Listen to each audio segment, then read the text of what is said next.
summer days dying, dear Louise, and the moon is shining far above. Thank you, Mr. Kirkby. We'll let you know. These days, it's nothing more than a valuable antique, but when this phonograph first hit the market in 1904, it and the phonographs that preceded it were part of a minor miracle. These things, with their wax cylinder recordings, altered forever the way human beings enjoy themselves. For the first time, music was available at will in the house to those not rich enough to support a private orchestra. The first recording ever made was of these words. Mary had a little lamb, its fleece was white as snow, and everywhere that Mary went, the lamb was sure to go. That was in 1887. The speaker was Thomas Edison himself. Florence Nightingale, describing the Battle of Balaclava, followed. So did many other recordings of music and poetry. Tennyson, reading selections from Maud, was very popular around 1890. But cylinders were eventually replaced by flat recordings. This is the Edison Diamond Disc of 1889. Bakelite and shellac, fragile, heavy, and very, very thick.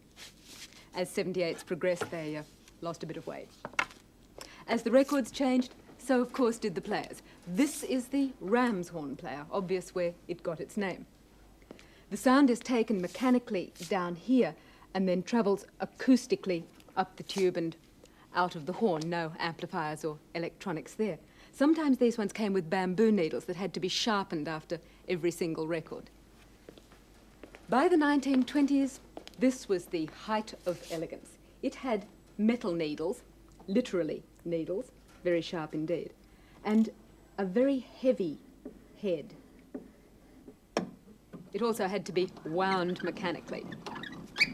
Electricity, of course, was the power source by the 50s when the gramophone and the radio shared a cabinet, making the radiogram. The microgroove long-playing record now began to dominate the market, and with minor improvement, it's been with us ever since. But isn't there something better?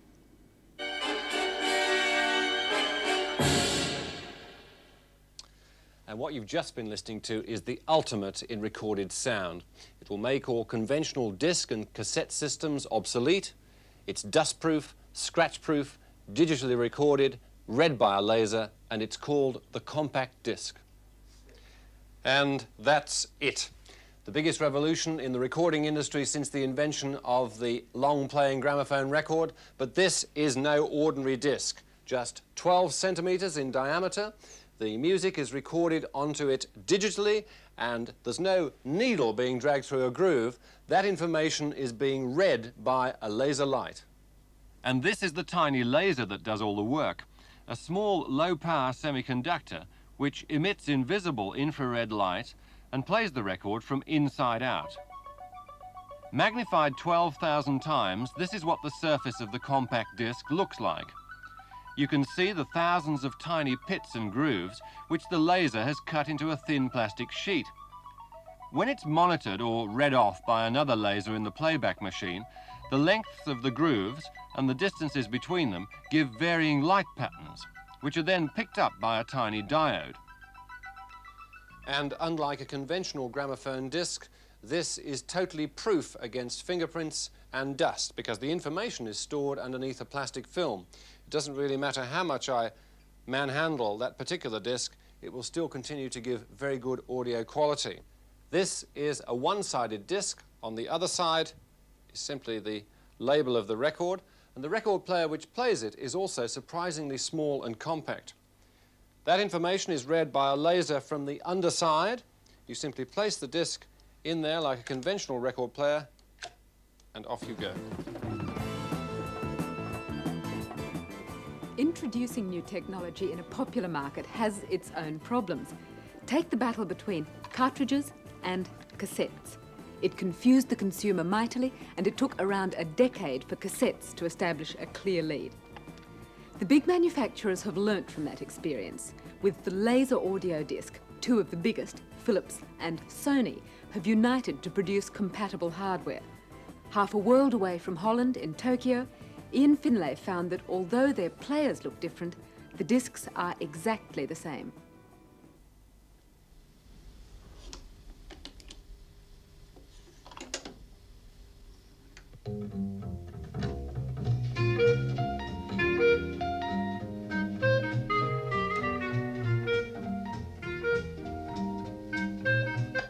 Just put it into pause for a moment.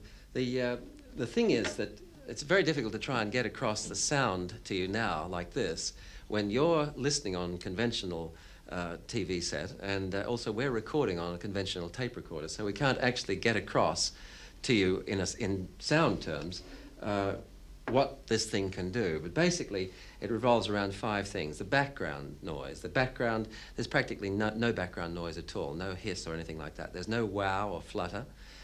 Distortion is only 0.05%, which is very, very good, as any hi-fi buff will know.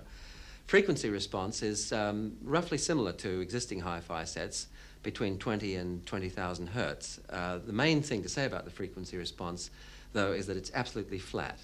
No pits or heights in it at all. And finally, the most important thing is the dynamic range is remarkable, 90 dB, which hi-fi buffs will agree is very remarkable. The player itself is a huge advance over conventional record players because it gives you the same sort of control you have on a tape recorder. Fast forward and fast reverse scanning, pause and stop buttons, and the ability to instantly select any track you want. It's also got a little programmable memory so that instead of playing the tracks in their right order, 1, 2, 3, 4, 5 and so on, you can select your own sequence in advance so that they play in any order you want. And all the while, the monitor tells you which track you're on and how many minutes and seconds it's been playing. In addition, the whole thing, all of that little computerized marvel is packed into something which you can pick up and move around like that, even shake, and nothing happens, which is quite incredible.